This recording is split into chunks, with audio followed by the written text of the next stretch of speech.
السلام علیکم، پروگرام میں آپ کو خوش آمدید۔ میں ہوں مسعود رضا۔ آج دو معاملات پر بات کریں گے اور دونوں ہی پاکستان کے لیے بہت امپورٹنٹ ہیں۔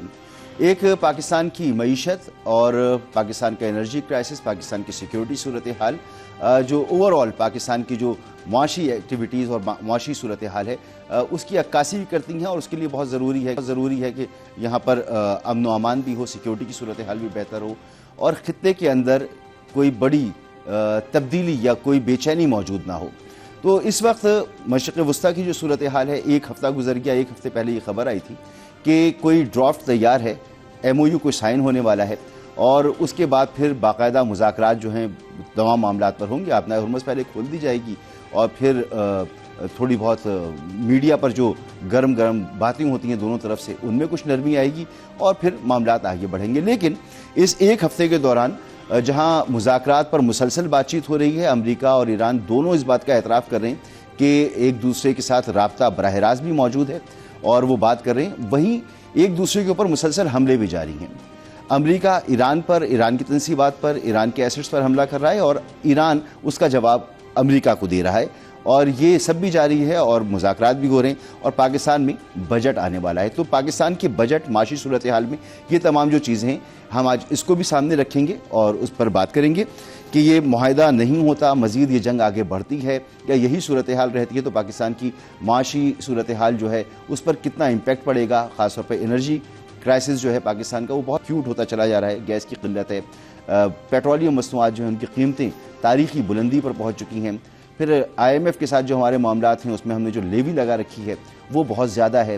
تو کئی ایسے معاملات ہیں جن پر آج بات ہوگی۔ تو پینل میرے پاس بہت زبردست ہے آج، بہت شکریہ۔ بریگیڈیئر ریٹائرڈ غضنفر علی صاحب ہمارے ساتھ موجود ہیں، سر بہت شکریہ آپ کا۔ ڈاکٹر منور حسن صاحب کسی تعارف کے محتاج نہیں، ڈاکٹر صاحب بہت بہت شکریہ، ماہر بین الاقوامی امور ہیں اور ڈیٹا کے ساتھ بات کرتے ہیں، تو ہم سے کچھ معیشت کے حوالے سے بھی آج گفتگو کر سکیں گے۔ ثاقب فیاض صاحب ہمارے ساتھ موجود ہیں، آپ ماہر معیشت ہیں اور سینئر نائب صدر ہیں FPCCI کے، سر آپ کا بھی بہت بہت شکریہ۔ بریگیڈیئر صاحب، یہ جو صورتحال ہے، ایک ہفتہ گزر گیا اور ہم تو یہ سمجھ رہے تھے کہ اب جب آج کے دن ہم پروگرام کر رہے ہوں گے تو یہ وہ وقت ہوگا کہ شاید مذاکرات باقاعدہ شروع ہو چکے ہوں گے، لیکن ایسا نہیں ہوا، ٹینشن اور زیادہ بڑھ گئی ہے مڈل ایسٹ میں۔ کیا وجہ ہے کہ ایک طرف مذاکرات بھی ہو رہے ہیں، دوسری طرف یہ بھی ہو رہے ہیں؟ یہ بات تو ہم سمجھ چکے ہیں کہ پریشر ٹیکٹکس ہیں، لیکن کبھی ایسا سنا نہیں کہ پیس کی بات ہو رہی ہو اور جنگ بھی ساتھ ساتھ جاری ہو۔ بہت بہت شکریہ مسعود بھائی۔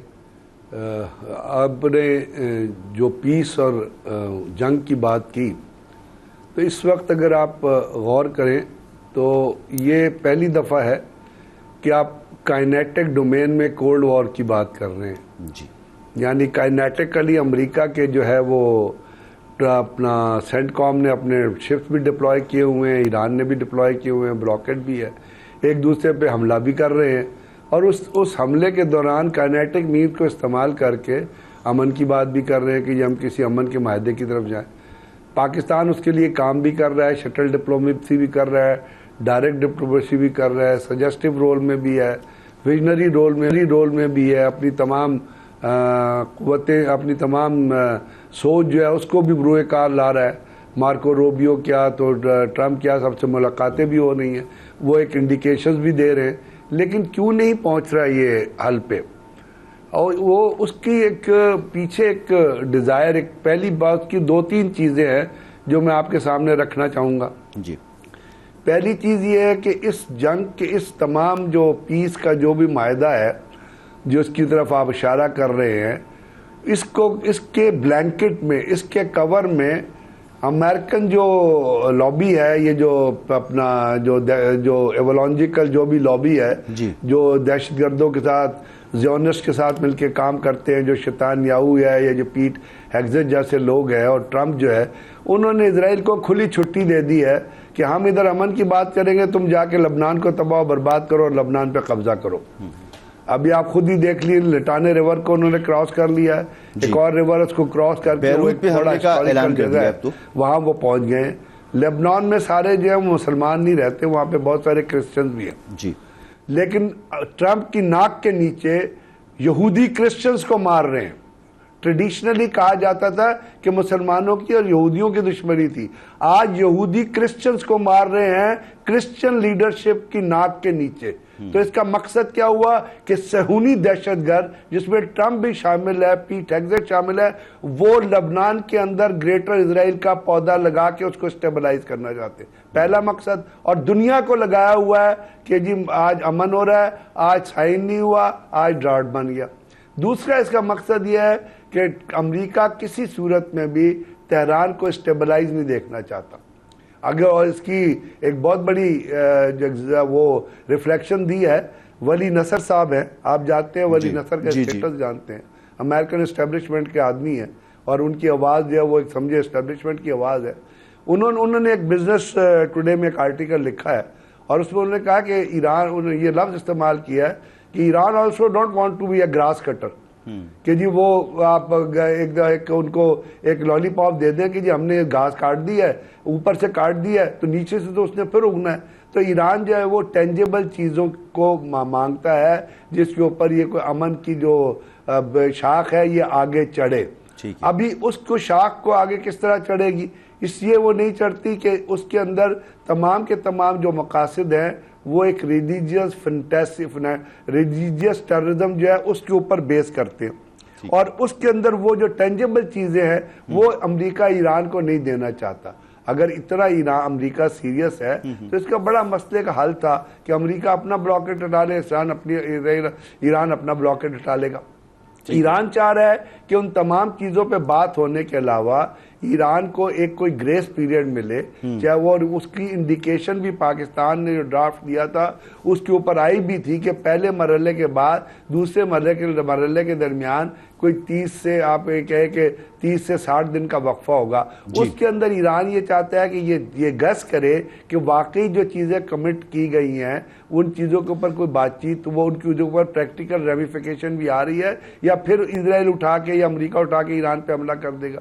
اس کے ساتھ ساتھ اگر آپ کنیکٹیوٹی میں جائیں تو جہاں تک تعلق ہے نیوکلیر انریچمنٹ کا، اس کا چائنا کے حوالے سے بھی بات ہو رہی ہے، روس کے حوالے سے بھی بات ہو رہی ہے، لیکن وہ بات چیت تو اس وقت ہوگی جس وقت آپ یہ فاؤنڈیشن بنا دیں گے جس کو ایک طرح سے آپ ٹرسٹ فاؤنڈیشن کہتے ہیں، یہ تینوں پوائنٹ سر آپ کے آگئے، پیس فاؤنڈیشن کہتے ہیں. یہ تین آپ کی واپس آتا ہوں آپ کے پاس، یہ بہت ہی امپورٹنٹ آپ نے گفتگو کے 3 پوائنٹ سامنے رکھیں.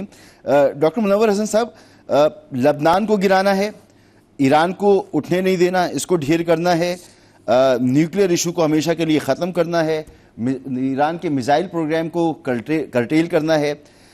یہ سب کچھ تو ہم پہلے دن سے دیکھ رہے ہیں. اس میں اسرائیل جو ہے اس نے اب لبنان میں تو خاصی تیزی کے ساتھ وہ کاروائیاں کر رہا ہے. تو یہ کب تک یہ امن اور جنگ کے درمیان یہ معاملہ جھولتا رہے گا؟ مسعود صاحب، سب سے پہلے تو آپ کو، بریگیڈیئر صاحب کو، آپ کے دوسرے مہمان کو، آپ کی ٹیم کو، آپ کے دیکھنے والوں کو، سب کو سلام. وعلیکم السلام. دیکھیں مسعود صاحب، اس وقت امریکہ کی جو اسٹریٹجی مجھے نظر آ رہی ہے وہ ذرا ڈیفرنٹ ہے. وہ فل فلیج وار بھی نہیں کرنا چاہتے بیکاز وہ بڑی کاسٹلی ہوتی ہے in terms of credibility, in terms of جو اکنامک کاسٹ ہے. اب وہ ایک سلیکٹیو آپریشن کر رہے ہیں جس کا پرپز یہ ہے کہ ایران کی جو نیول پاور ہے اور اسٹریٹ آف ہرمز کو کنٹرول کرنے کی جو صلاحیت ہے اس کو بھی کمزور کیا جائے، اور اس حد تک کمزور کیا جائے کہ ایک بڑا حملہ لیٹر آن کیا جا سکے. جی. دوسرا یہ کہ اسرائیل کے ذریعے سے وہ پریشر بڑھا رہے ہیں لبنان کے اندر تاکہ وہاں پہ شیعہ سنی کرسچن جس کا حوالہ برگیڈی صاحب دے رہے تھے تفصیلاً، ان کے درمیان میں بھی ایک ٹینشن بڑھے. اور اس کے ریئیکشن میں انفیکٹ ایران دوبارہ باب المندب بھی بند کرے گا، اسٹریٹ آف ہرمز بھی بند کرے گا، بیکاز آج 1 گھنٹہ پہلے تسنیم نیوز کے مطابق ایرانی آفیشلز نے بات چیت سے پیچھے ہٹ گئے. انہوں نے کہا یہ تیسری مرتبہ وائلیشن ہوئی ہے سیز فائر کی. تو اس سارے پرسپیکٹو میں وہ چاہتے ہیں کہ عرب ورلڈ اور ایران کے درمیان میں بھی ٹینشن بنی رہے. تو ایک یہ نئی اسٹریٹجی کے ساتھ امریکہ اترا ہے. اب امریکہ کے ساتھ پرابلم کیا ہے؟ امریکہ جب بھی نیو کنزرویٹوز پاور میں آتے ہیں، انفیکٹ یہ کنزرویٹوز کا دور سٹارٹ ہوتا ہے دوسری جنگ عظیم کے بعد، اور یہ اس وقت جو اسٹالن کے ساتھ کوآپریشن کا جو پیریڈ تھا انہوں نے اس کی مخالفت کی. 1990s کے بعد تو یہ بہت زیادہ پاورفل ہو گئے. 2000 کے اندر آپ نے دیکھا کہ بش جونیئر صاحب کی ایڈمنسٹریشن میں یہ بہت زیادہ طاقتور تھے. اس وقت سے لے کر اب تک ان کی 4 بنیادی بلنڈرز جو یہ ہمیشہ کمٹ کرتے آئے ہیں. پہلا یہ کہ یہ اپنی مورل رسپانسبلٹی سمجھتے ہیں کہ دنیا میں یہ اپنی اندازے سے اچھائیاں کرتے پھریں اور پاور کے زور پہ کرتے پھریں. اس کو کہتے ہیں مینیفیسٹ ڈیسٹنی. دوسرا یہ کہ وہ سمجھتے ہیں کہ وہ بینوولنٹ ایک ہیجمون ہے اور جہاں جائیں گے لوگ ان کو ویلکم کریں گے. یہ خیال ان کا افغانستان میں بھی تھا, سیریا میں بھی تھا, لیبیا میں بھی تھا, عراق میں بھی تھا, ایران کے اندر بھی یہی سمجھتے رہے, جو کہ ہمیشہ غلط ثابت ہوا. تیسرا بلنڈر یہ کہ سوشل انجینئرنگ کی کوشش کرتے ہیں, پولیٹیکل انجینئرنگ کی کوشش کرتے ہیں, اور پھر وہ کلیپس کر جاتا ہے بیکاز جب آپ مائکرو مینجمنٹ کے اندر جاتے ہیں تو لوگ ان کے مخالفت میں آ جاتے ہیں. یہ ناکام ہو چکے نا, کئی بار ناکام ہو چکے. اب جو یہ اسٹریٹجی ہے جس میں کہ وہ کئی بار جنگ فل فلیج جنگ کے موڈ میں بھی نظر آتے ہیں لیکن فل فلیج جنگ کر بھی نہیں رہے, وہ اس معاملے کو لمبا کر کے دیگر مسائل کو جو ہے وہ پیدا کرنا چاہتے ہیں. تو ایران کیا اس پوزیشن میں ہے کہ اس طرح کی جو طریقہ کار ہے اس پر روک لگا سکے یا اس کو ڈیمیج کر سکے امریکہ کی اس اسٹریٹجی کو؟ دیکھیں میں یہی آپ کو بتا رہا تھا. تیسرا یہ جو انٹرنیشنل انسٹیٹیوشنز کے خلاف جاتے ہیں اور یہ یونیلیٹرل ایکشن لیتے ہیں, جس وقت پریزیڈنٹ ٹرمپ کر رہے ہیں, انٹرنیشنل لا, انٹرنیشنل انسٹیٹیوشنز ان کی وائلیشن کرتے ہیں. اب اس سارے پروسیس میں جو پریزیڈنٹ ٹرمپ نے کیا یا اس سے پہلے پریمپٹیو اسٹرائک نظر آیا آپ کو 2003 میں, اس کے نتیجے میں امریکہ اپنی پاور کی کریڈیبلٹی لوز کر رہا ہے کہ وہ چیمپئن ہے فریڈم کا, چیمپئن ہے پیس اینڈ اسٹیبلٹی کا. اور یہی وجہ ہے کہ یہ جو اب آپریشن اور ڈیلے کر رہے ہیں اس سے دو چیزیں ہو رہی ہیں.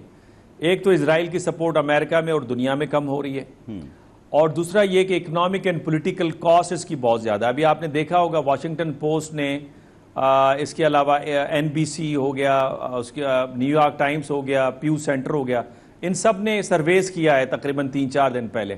سب کے اندر ایک کنسنسس تھا کہ 61% سے زائد اس جنگ کو پسند نہیں کرتے, پریزیڈنٹ ٹرمپ کی پالیسیز پہ اعتبار نہیں کرتے, اور اس کے ساتھ جو اسرائیل کی حمایت ہے وہ ڈرائی ڈاؤن ہو رہی ہے بڑی تیزی کے ساتھ امریکہ کے اندر. یورپ میں آلریڈی ہو چکی ہے. تو دوسرے لفظوں میں سمجھتا ہوں ایسی پوزیشن میں امریکہ کو لے کے جا رہے ہیں پریزیڈنٹ ٹرمپ, جہاں پہ پہلے ہی اس وار کی وجہ سے ملٹی پولیرٹی کھل کے سامنے آ گئی ہے. یعنی واٹر شیڈ آپ کو اسٹیٹمنٹس نظر آتی ہیں چائنا کی طرف سے, جہاں پہ چائنا نے بڑا کھل کے کہا ہے کہ امریکہ کی سنچریز اوور, اور یہ جو یونائٹڈ نیشن میں امریکن پپیٹس بیٹھے ہیں ان کو چینج کرنا ہوگا. اور یہ ابھی شنگریلا ڈائلاگ چل رہا ہے, اس میں یہ دوسرا سال ہے چائنا نے اپنی پروفائل کو بڑا لو رکھا ہوا ہے اس کے اندر. ٹھیک ہے. تو کہنے کا مقصد یہ کہ یہ ایران کو کچھ کرنے کی ضرورت نہیں ہے. 50,000 کی فورس کو مینٹین کرنا, $2 بلین یومیہ دینا اور کریڈیبلٹی پہ آنچ آنا, یہ بذات خود بہت بڑی کاسٹ ہے جو کہ مڈ ٹرم الیکشنز میں اس کا بڑا سیریس خمیازہ ایڈمنسٹریشن بھگتے گی. ٹھیک, یہ بالکل آپ جو اس پر میں مزید بات کرنا چاہوں گا, لیکن جب دوبارہ آپ کے پاس آتا ہوں تو کہ یہ تو ٹھیک ہے کہ امریکہ کی پاور کم ہوتی نظر آ رہی ہے, لیکن کوئی نہ کوئی اسٹریٹجی تو اس کے پاس ہوگی, کوئی نہ کوئی تو اس کے گولز اب ہوں گے جو وہ اس اسٹریٹجی کو اختیار کر رہا ہے کہ وہ نہ تو پوری جنگ میں جا رہا ہے اور نہ ہی پوری طرح سے حملے کر رہا ہے. ایک طرف مذاکرات ہیں, ایک طرف چھوٹے موٹے حملے ہیں, تو ان سے کچھ نہ کچھ تو ایران کو بھی نقصان ہو ہی رہا ہوگا نا. تو وہ کیا ہے ثاقب صاحب, آپ فرمائیے گا کہ ایک بار دم سے حملہ ہو جاتا ہے, پھر پیس کی بات ہوتی ہے. ڈونلڈ ٹرمپ ایک دن کہتے ہیں کہ سب کچھ اچھا چل رہا ہے, پھر اسی کے تھوڑی دیر کے بعد کہتے ہیں کہ میں دوبارہ حملہ کر دوں گا. تو اس سے فلیکچویشن ہو رہی ہے خاص طور پہ آئل پرائسز میں اور کموڈیٹی پرائسز میں. تو پاکستان میں بجٹ بھی آ رہا ہے, اس کا کتنا امپیکٹ پاکستان کی اس سال کے بجٹ پر ہے؟ یہ تو ہمیں پتہ ہے کہ غربت میں اس سال کے بجٹ کے بعد بھی اضافہ ہی ہو رہا ہے, کمی نہیں ہو رہی ہے. دیکھیں یہ تمام سینیریو جو چل رہا ہے, میں سمجھتا ہوں کہ پاکستان کو ایکچولی اس کا بہت نقصان ہو رہا ہے. باقی جو ٹرمپ صاحب ہیں وہ اپنے فائدے کے مطابق جو اپنے بیانات بدلتے رہتے ہیں, پھر یو ٹرن مارتے ہیں اور پھر وہ اسی حساب سے ابھی تک یہ کر رہے ہیں. لیکن اس سارے سینیریو میں جو نقصان ہے وہ پاکستان کو بھی اکنامیکل طور پہ, معاشی طور پہ, کیونکہ جب پیٹرول پرائسز بڑھتی ہیں, آئل کی پرائسز بڑھتی ہیں, کیونکہ پاکستان جو ہے وہ اباؤٹ 25% to 30% جو اس کا امپورٹ بل ہے وہ آئل کی امپورٹ پر ہے. تو اگر آئل پرائسز جب بڑھتی ہیں تو پاکستان میں ہر چیز مہنگی ہو جاتی ہے, اور رامالا پھر گورنمنٹ کو بھی پیٹرول پرائسز جب بڑھانی پڑتی ہے تو اس کا اثر تمام چیزوں پر آتا ہے. اس کی وجہ سے انفلیشن ریٹ جو ہے وہ 8% تک ہو چکا ہے. اب جب انفلیشن ریٹ بڑھتا ہے تو پھر انٹرسٹ ریٹ بھی بڑھانا پڑتا ہے گورنمنٹ کو, اور اس کی فائنینشیل کاسٹ جو ہے پاکستان کے انڈسٹریلسٹ کی, پاکستان کے ایکسپورٹر کی فائنینشیل کاسٹ بھی بڑھ جاتی ہے. آلریڈی پاکستان کے جو ایکسپورٹرز ہیں وہ انٹرنیشنل مارکیٹ میں بہت ہی سخت کمپٹیشن فیس کر رہے ہیں, اور جب یہ تمام سینیریو نہیں تھا یہ ایران اور یو ایس کی وار کا, اس سے پہلے بھی ایکسپورٹرز جو ہیں وہ یہ شکایت کرتے ہوئے نظر آتے تھے کہ جو ہمارے کمپیٹیٹرز ہیں ان کی جو کاسٹ ہے اور جو ہماری کاسٹ ہے اس میں تقریباً 10 سے 11% کا فرق ہے, اور ہم ان کو کمپیٹ نہیں کر پا رہے ہیں. لیکن میں سمجھتا ہوں کہ اب اس میں کیونکہ پاکستان آئل بھی پاکستان جو ہے وہ امپورٹ کرتا ہے, اس کے ساتھ ساتھ جو بہت امپورٹنٹ ہے وہ ہے پیٹرو کیمیکلز. ان سارے سینیریو میں پیٹرو کیمیکلز کی پرائسز بھی بہت ہائی ہو گئی ہیں, اور وہ بھی ٹوٹل پاکستان امپورٹ کرتا ہے, اور وہ انڈسٹریل را مٹیریل ہے, اور وہ خاص طور پہ جو یہ ایکسپورٹ اورینٹیڈ انڈسٹری ہے, ٹیکسٹائل انڈسٹری ہے, پلاسٹک انڈسٹری ہے, اور دوسری انڈسٹری ہے, ان کا وہ را مٹیریل ہے. تو ادھر بھی جو کاسٹ ہے وہ پاکستان کی جو کاسٹ آف گڈز ہیں وہ اوپر ہو رہی ہیں, اور وہ سب سے امپورٹنٹ یہ ہے کہ وہ انٹرنیشنل مارکیٹ میں وہ ان کمپٹیٹیو ہوتا جا رہا ہے. اور اس کے ساتھ ساتھ ہوا یہ ہے کہ جب آئل پرائسز بڑھی تھیں تو اس وقت گورنمنٹ نے پرائسز پیٹرول کی بڑھائی تھی, لیکن جو ہمارے کمپیٹیٹرز ہیں جو انڈیا, چائنا, ویتنام, بنگلہ دیش, انہوں نے نہیں بڑھائی پرائسز. اب دیکھیں ہم لوگ بزنس مین ہیں, ہم لوگ کہتے ہیں کہ اگر کوئی بھی اگر پوری مارکیٹ میں پرائسز بڑھ رہی ہیں تو اس کا وہ اثر اتنا نہیں ہوتا, یا وہ ہمیں ظاہر سی بات ہے آپ کے کمپیٹیٹرز جو ہیں وہ بھی ان کا بھی خرچہ. سر یہ اوور آل جو یہ بجٹ آنے والا ہے یہ آپ کو کیا ترقیاتی بجٹ ہوگا, یہ مینجمنٹ والا بجٹ ہوگا کہ ہمیں صرف ابھی قرضوں کو مینیج کرنا ہے اور اپنی ضروریات کو مینیج کرنا ہے, کہ کس طرح کا بجٹ آپ توقع کر رہے ہیں؟ دیکھیں ابھی جو بجٹ آ رہا ہے, جو اس سے ہماری توقعات جو باتیں سننے میں آ رہی ہیں, ہمیں کافی امید تھی کہ یہ اس مرتبہ جو ہے گورنمنٹ ایسا بجٹ پیش کرے گی کہ جس سے آئی ایم ایف کے چنگل سے آئندہ ہمیں آئی ایم ایف کے پروگرام میں نہیں جانا پڑے. لیکن ہمیں ایسے لگتا ہے کہ آئی ایم ایف کے کیونکہ ہم کسٹمر بن گئے ہیں, کوئی بھی اپنا کسٹمر کو نہیں چھوڑتا. امید تھی کہ ایک ایکسپورٹ اورینٹیڈ بجٹ ہوگا جو کہ ہمارا صرف واحد حل ہے. اگر ہم آئی ایم ایف کے پروگرام سے نکلنا چاہتے ہیں تو ہمیں اپنی ایکسپورٹ کو بڑھانا ہوگا, اپنے فورن ایکسچینج کو بڑھانا ہوگا, اور اس کا واحد ذریعہ جو ہے وہ ایکسپورٹ ہے. تو وہ ہمیں کوئی اس بجٹ میں کوئی ایسے انسینٹیو نہیں نظر آ رہے, بلکہ یہ سننے میں آ رہا ہے کہ جو ایکسپورٹرز جو ہیں وہ آلٹرنیٹ انرجی سے اپنی سستی بجلی حاصل کر رہے تھے, تو اب سولر پینلز میں بھی جو ہے وہ بھی اس کے اوپر بھی سیل ٹیکس مزید بڑھایا جا رہا ہے. اور جو دوسری جو ہماری کاسٹ ہے, جو بھی ہماری انرجی کی, اس کو ایڈریس نہیں کیا جا رہا. تو میں سمجھتا ہوں کہ یہ گورنمنٹ کو یہ سوچنا چاہیے کہ جو بھی ایکسپورٹر ابھی بھی جو یہ پہلے یہ فائنل ٹیکس عظیم میں تھے ایکسپورٹرز, اس کو بھی ابھی تک کوئی اطلاعات نہیں ہے کہ وہ اس میں کوئی کمی کی جا رہی ہے, بلکہ جو ٹیکسز ہیں وہ مزید بڑھائے جا رہے ہیں. اب یہ پچھلی مرتبہ جو وہ ٹارگٹ تھا وہ 13,900 ارب روپے کا تھا, اور پھر اس کے بعد جو ہے وہ 13,200 ارب کر دیا گیا. پھر وہ اچیو نہیں ہو سکا تو وہ 12,600 ارب روپے وہ حاصل کرنے کی کوشش کی جا رہی ہے. یہ پچھلا ٹارگٹ تھا, اور پھر اب اس کو جو ہے وہ 30% تک اس کو بڑھا دیا گیا ہے, اور 15,200 ارب روپے کا آئی ایم ایف نے ٹیکس ریونیو کا ٹارگٹ دیا ہے. تو وہ ٹارگٹ حاصل کرنے کے لیے ظاہر بات ہے وہ کسی نہ کسی کاسٹ میں آئے گا. تشویش کی بات یہ ہے سر کہ آپ تو ایکسپورٹ کی بات کر رہے ہیں, تشویش کی ٹیکس نیٹ نہیں بڑھا پا رہی حکومت, زراعت پر, ریٹیلرز پر, اس طرح کے دوسرے جو سیکٹرز ہیں ان پر ٹیکس نہیں لگا پا رہی. جو پہلے سے ٹیکس کے نیٹ میں ہیں انہی سے ٹیکس مزید وصول کیا جا رہا ہے, اور یہ دوبارہ صورتحال یہی نظر آ رہی ہے کہ اس دفعہ بھی انہی پر ٹیکس زیادہ لگنے والا ہے. تو یہ انتہائی مشکل صورتحال ہے. لیکن اس سال پاکستان کو اپنے دفاع پر بھی اچھا خاصا صرف کرنا ہے, کیونکہ ابھی جو گزشتہ سال ہماری جنگ ہوئی ہے اس کے بعد ہمیں پتہ ہے کہ انڈیا پھر تیاری کر رہا ہے اور ہمیں اس کے لیے تیار رہنا ہے. پھر ہمارے پڑوس میں جو کچھ ہو رہا ہے تو ڈیفنس پر بھی ہمیں خرچ کرنا ہے. تو بہت یہ کوئی ترقیاتی بجٹ نہیں ہوگا, یہ مینجمنٹ کا ایک بجٹ ہوگا. تو اس کے دفاع کے حوالے سے اس کی کیا اہمیت ہے، اس پر ایک بریک کے بعد بات کرتے ہیں۔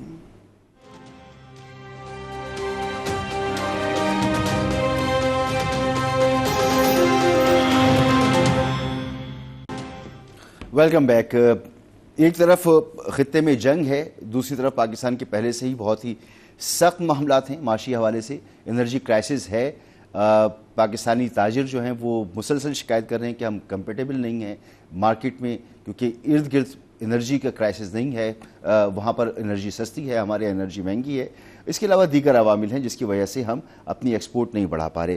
تو سر غضنفر صاحب آپ فرمائیے، یہ دفاعی بجٹ اس دفعہ ہم نے کوئی تقریباً 100 ارب روپے کے اضافہ اس میں تجویز کیا گیا ہے، بہت ناگزیر ہے اس سال، کیونکہ پچھلے سال انڈیا کے ساتھ جو جنگ ہوئی ہے، افغانستان کے ساتھ اس وقت ہم ایک کانفلکٹ میں ہیں، وہاں پر ہماری ایک آپریشن چل رہا ہے، پڑوس میں ایران کی صورتحال ہمارے سامنے موجود ہے، تو بہت ضروری ہے یہ بجٹ میں اضافہ۔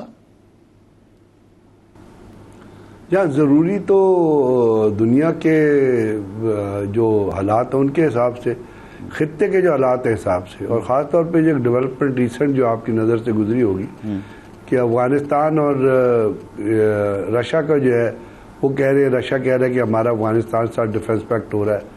ابھی اس کا کیا مطلب ہے کہ ان کو فردر میونیشن، افغانستان کو ہتھیار، ٹریننگ، دفاعی چیزیں ملیں گی، اور پاکستان کے اندر جو دہشت گردی ہو رہی ہے وہ آپ کو پتہ ہے 100% افغانستان کے اندر سے ہو رہی ہے۔ جو چمن بارڈر پہ جو پاکستان کے اندر ہیوک کھیلا گیا ہے، چمن بارڈر کے اوپر جو تباہی ہوئی ہے اور جس طرح لوگوں کی جانوں کا ضیاع ہوا ہے اور جو لوگ زخمی ہوئے ہیں، ایک بہت بڑا اندوناک سانحہ تھا، وہ افغانستان سے انیشیٹ ہوا تھا، وہیں پہ وہ تنظیمیں ہیں۔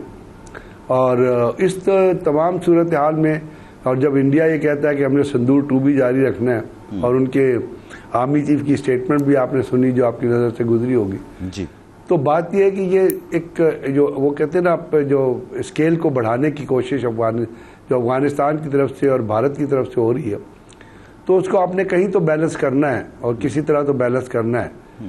پاکستان نے اب یہ جو کل جنرل نعمان زکریا کے جو ایک شنگریلا ڈائلاگ میں جو ان کی اسٹیٹمنٹ تھی، انہوں نے بتایا کہ جنگ کا دورانیہ جو ہے اگر بہت ہی آپ ہائٹ پہ جائیں گے تو کتنی دیر میں ایک بٹن کے ذریعے کتنی سیکنڈز کا وہ رہے گا، تو اس کے لیے بھی آپ کو تیاری کرنی ہے، کیونکہ انڈیا تو اس کا اور ان کا ڈیفنس منسٹر تو بارہا اس چیز کا اندیا دے چکا۔ جی، لیکن اس کے ساتھ ساتھ ہمیں سوچنا یہ بھی ہے کہ وہ کون سی ایسی چیزیں ہیں جہاں سے ہم نے چیز کو کم کر کے اور اپنے باقی جو سیکٹرز ہیں، جو آپ کا ایجوکیشن یا ہیلتھ کا سیکٹر ہے یا سوشل ڈیولپمنٹ کا سیکٹر، اس کے اندر ان میں پاکستان میں بہت پیسے کا ضیاع بہت زیادہ ہے۔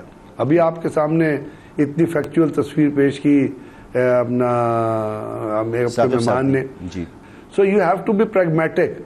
جتنا پیسے کا ضیاع پاکستان میں ہوتا ہے، اور اس سے پہلے ایک رپورٹ آئی تھی بہت بڑی جس پہ آپ کو یہ بتایا گیا تھا کہ بیوروکریٹک سرکل پہ کتنا زیادہ ہے، جس ملک میں 85,000 گاڑیاں چل رہی ہیں حکومت کی، ادھر پیسے کا ضیاع کتنا ہوگا۔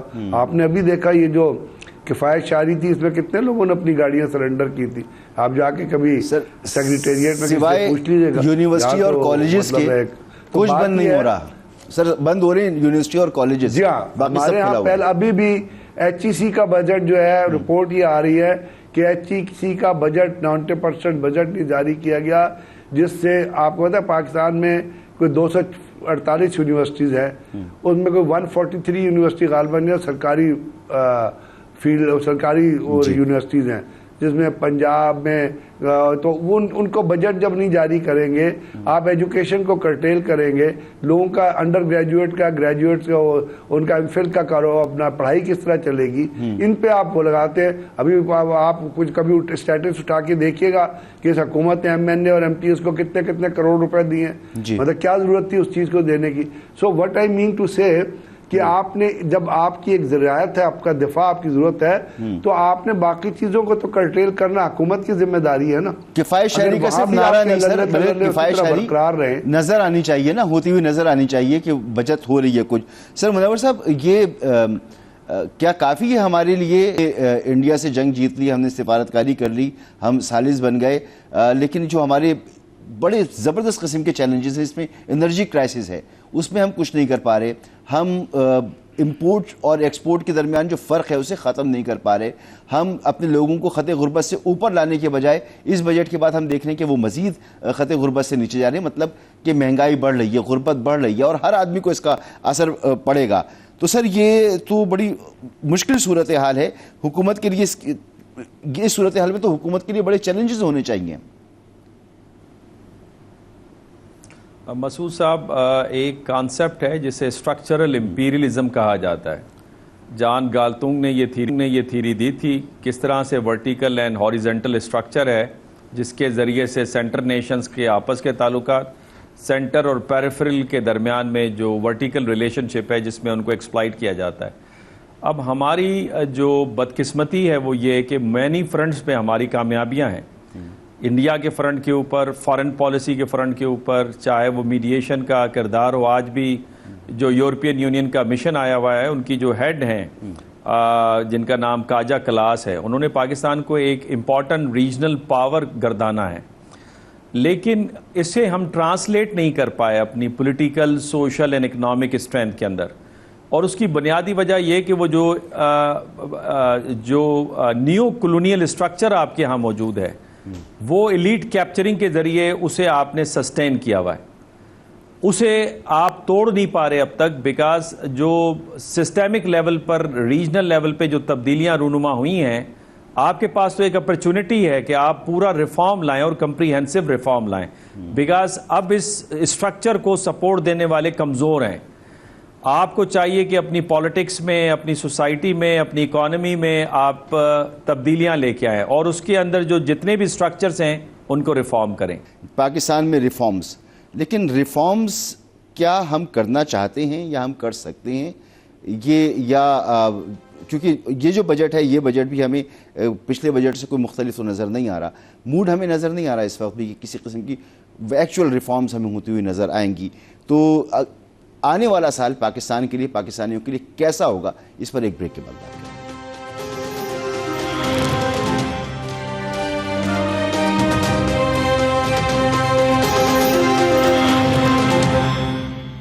یہ تو ہمیں پتہ ہے کہ بجٹ کے بعد ممکنہ طور پر 28ویں ترمیم آ سکتی ہے جس میں کچھ ریفارمز کی بات کی جا رہی ہے, لیکن شاید 28ویں ترمیم کیونکہ بجٹ کے بعد آئے گی تو جو بھی اس کا امپیکٹ ہوگا شاید وہ اگلے بجٹ میں آئے گا, اور کس طرح کی وہ ترمیم ہوتی ہے یہ بھی ہم اس وقت نہیں کہہ سکتے کیونکہ صرف افواہیں ہیں, خبر باقاعدہ اس میں کوئی تصدیق کے ساتھ کوئی بات موجود نہیں ہے. ثاقب صاحب آپ بتائیے کہ ریفارمز کی بات کی گئی, کیا ریفارمز ہو سکتی ہیں یہاں پر؟ ایلیٹ کیپچر کو کیسے ختم کیا جا سکتا ہے؟ سب سے بڑا مسئلہ تو یہی ہے کہ ایک بہت بڑی رقم ہے جو پاکستان میں آتے ہی, چاہے وہ ہم قرض لیں یا کسی بھی مد میں آئے, وہ ایک خاص کچھ سیکٹرز ہیں ان کو چلی جاتی ہے. دیکھیں, جو ابھی مجھ سے پہلے بات کی گئی کہ اس میں پاکستان جو انڈیا اور پاکستان کی جو وار ہوئی اور پھر یہ جو پیس ٹاک ہے, ایکچولی اس میں پاکستان نے سفارتی میدان میں پاکستان نے اپنے انٹرنیشنل افیئرز کا, اس میں آپ یہ بولیں کہ وہ جنگ پاکستان نے جیتی اور بہت ہی اچھا ایک امیج پاکستان کا جو ہے پوری دنیا میں ابھرا, اور پاکستان نے اپنے کانفیڈنس میں دوسرے کنٹریز کا کانفیڈنس پاکستان کے اوپر بحال ہوا اور پاکستان جو ہے safest country in the region, اس کو یہ قرار دیا جا سکتا ہے کہ پاکستان ایک ایسا کنٹری اس ریجن کے اندر کہ جس کو جو سیف قرار دیا جائے, اور اس میں جو ہے انویسٹرز کے لیے بہت ایک اچھا ایک امیج پاکستان کے لیے آیا. تو اس میں ہمیں ایکچولی تو ہمیں اس میں فائدہ